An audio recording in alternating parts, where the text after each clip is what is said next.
Olá, crianças do primeiro ano do ensino médio, tudo bem com vocês? Então, gente, vamos lá, vamos iniciar aí o nosso capítulo 11. E esse capítulo 11 tem como título Estática. E eu vou separá-lo em duas partes básicas: a estática no ponto material e a estática em corpos extensos. Hoje nós vamos ver a estática em pontos materiais. Então vamos lá, vamos entender primeiro o que é estática ou equilíbrio estático. Estática é uma palavra que ela é usada em dois momentos na física. Agora, em mecânica, e o outro em circuitos elétricos. Estática para mecânica significa um corpo parado, um corpo em repouso, um corpo que não tem nenhum tipo de movimento. Então aqui, ó, um corpo estático é quando o equilíbrio das forças, é quando há um equilíbrio das forças para que o corpo fique parado. Vamos ver, por exemplo, aqui uma caixa. Então, eu tenho uma caixa apoiada sobre o chão. E eu desenhei as forças que estão nela presentes. Eu tenho um peso e o chão faz uma normal. Aí eu tenho o Joãozinho desse lado, que faz uma força para cá. E o Manuel desse lado, que faz uma força para cá.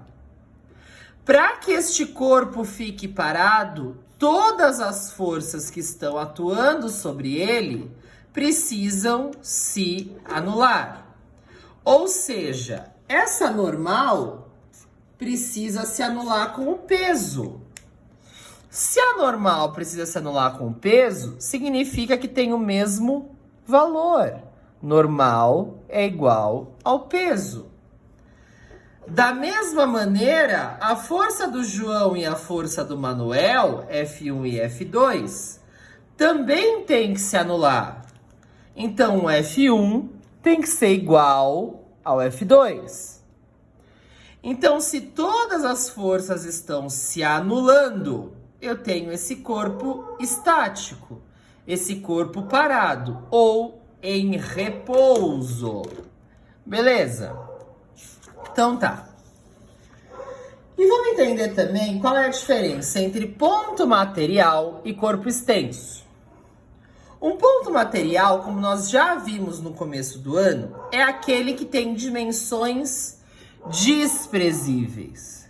Então, por exemplo, a minha caixa eu posso tratar como um ponto material, porque a aplicação das forças não vai depender da altura, da largura e nem da profundidade. Então, tem dimensões desprezíveis. Aqui, eu tenho algumas forças atuando sobre esse pontinho. Não vai mudar em nada as dimensões do pontinho para a aplicação das forças. Então, eu sei que este ponto, ele é um ponto material. Em compensação, eu tenho em alguns casos que a dimensão dos meus corpos, ela muda. Por exemplo, na matéria que nós acabamos de ver, que é a força gravitacional. Lembra? Força gravitacional é a constante gravitacional vezes a massa do maior vezes a massa do menor sobre a distância ao quadrado. Só que essa distância, ela é medida do centro ou do núcleo de cada planeta. Ela não é medida da superfície, ela é medida do núcleo. Então, esse é um fenômeno físico que leva em consideração a dimensão aqui dos meus planetas, que é o raio, a largura desses planetas. Se eu dependo da dimensão dos meus corpos, então eles são corpos extensos, são corpos que eu não posso desenhar apenas com um pontinho. Bom, dita essa diferença, saibam que na aula de hoje nós iremos trabalhar especificamente com pontos materiais. Então vamos lá. Como eu já havia dito, para que um ponto material fique móvel, as forças precisam se anular. Ou seja, a força resultante é zero. Vamos dar como exemplo aqui, eu tenho um abajur. Só que esse abajur não está preso no teto. Ele está preso em duas paredes por duas cordas. Vamos então desenhar as forças aqui deste abajur. Eu tenho aqui para baixo um peso. E vocês lembram que as forças das cordas são chamadas forças de tração. Então, para cá eu tenho uma tração T e para cá eu tenho outra tração T. Deixa eu só ver qual que eu usei o número. Aqui é o 1, aqui é o 2. Então, essas três forças, elas têm que se anular. Bom, nós já sabemos que as dimensões desse abajur não importam para que eu faça. Não vai importar as dimensões dele. Então, eu posso tratar ele como ponto material. Então, eu vou refazer esse desenho. Só que para eu refazer esse desenho, o que eu vou fazer? Ó, presta atenção. O T1 está horizontal. O peso está vertical, o meu T2 está inclinado. Sempre que eu tenho uma força inclinada, nós temos que lembrar que eu tenho que decompor esse vetor. Então, aqui, ó, eu vou ter um T2 no eixo X e aqui eu tenho um T2 no eixo Y. Aplicando isso no desenho, eu tenho aqui T2 no Y e aqui T2 no X. Para que eu faça isso, eu tenho que lembrar da fórmula. Então vamos lá, vamos refazer esse desenho agora. Meu abajur virou um ponto material, tá aqui essa bolinha. Aqui embaixo eu tenho peso. Para cá eu tenho T1, para cá eu tenho T2. Esse T2 eu já decompus, eu já separei em T2x e já separei em T2y. Se eu separei, eu posso esquecer que ele existe. E vamos lembrar lá do começo do ano? T2y, que é o para cima, é o T2 vezes o seno desse ângulo de abertura, o θ. T2x é o T2 vezes o cosseno desse ângulo.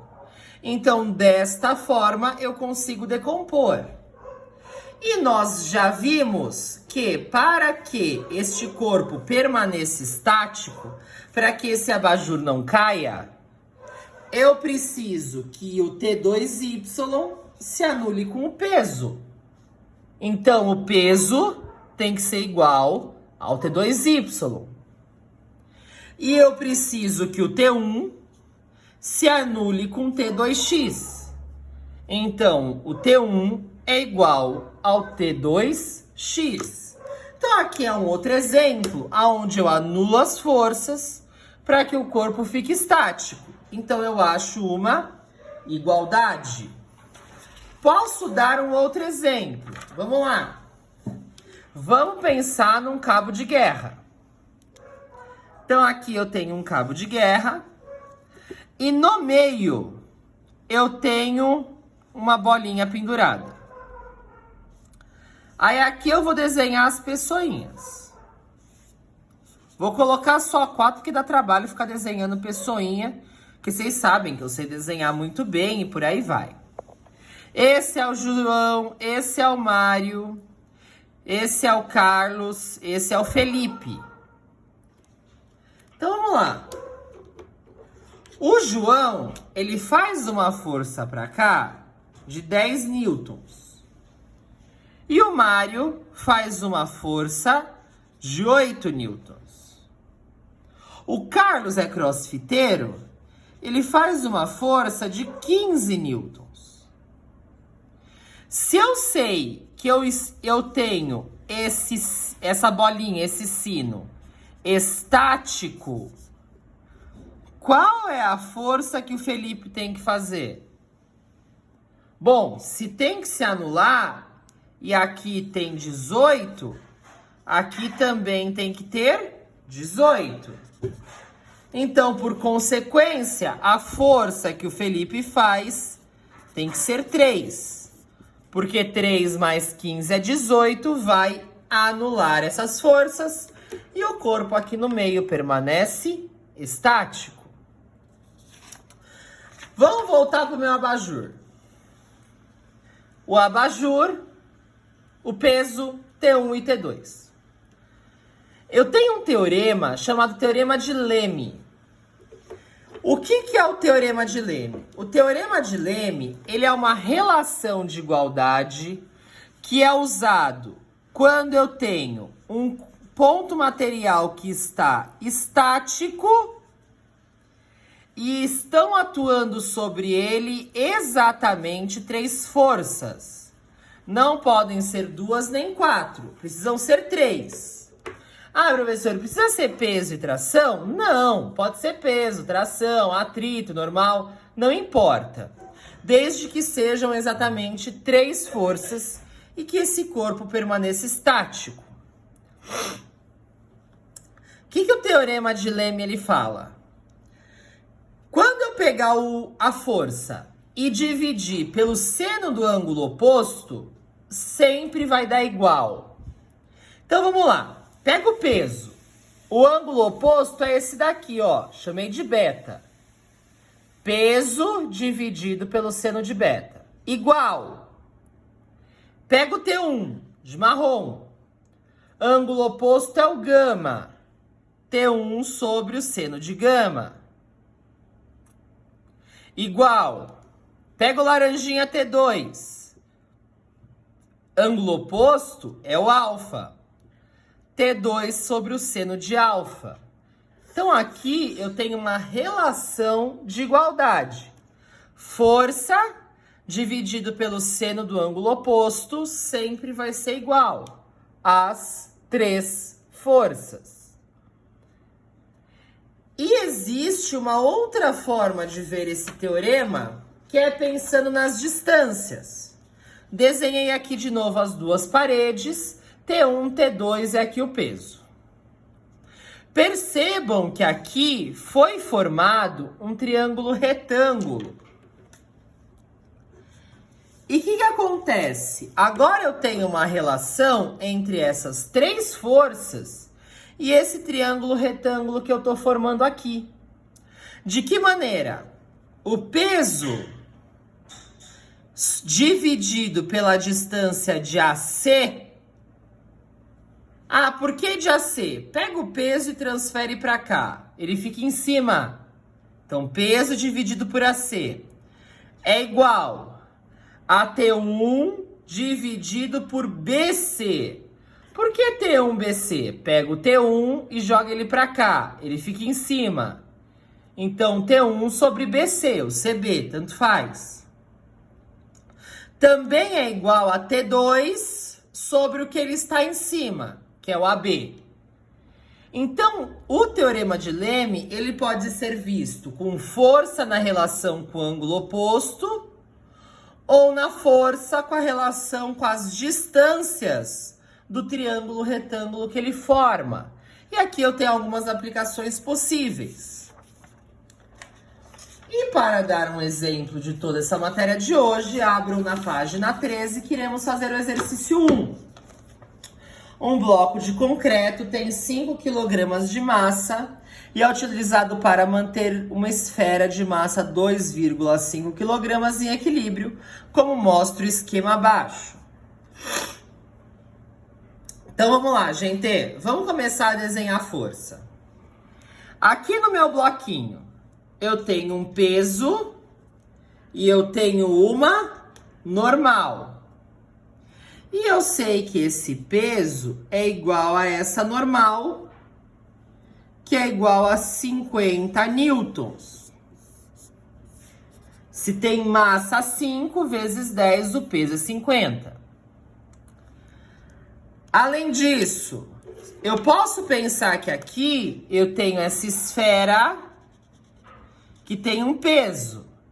E o que está segurando ela aqui é uma tração, que eu vou chamar de T1. Se elas se anulam, significa que o peso é igual a T1, que é igual a 25 newtons. Que mais que eu tenho? Eu tenho aqui, ó, uma força de atrito. E aqui eu tenho uma tração. Posso chamar de T2. Eu sei que essa força de atrito é igual a T2. Que mais que eu tenho? Eu tenho aqui inclinado uma tração nessa corda, que é o T3. Só que, prestem atenção nisso, esse T3 eu posso decompor. O T3X e o T3Y. Então, o que eu tenho? O T3Y também está equilibrando o peso. Então, o T3Y também é igual ao peso, que também é igual a T1, e todos eles são 25 newtons. O T3X também está equilibrando a força de atrito. Então, aqui, ó, eu também tenho T3X igual a T2, igual a força de atrito. Então, eu desenhei as forças e descobri essas igualdades porque as forças se anulam. Agora, vamos fazer conta. Vamos lá.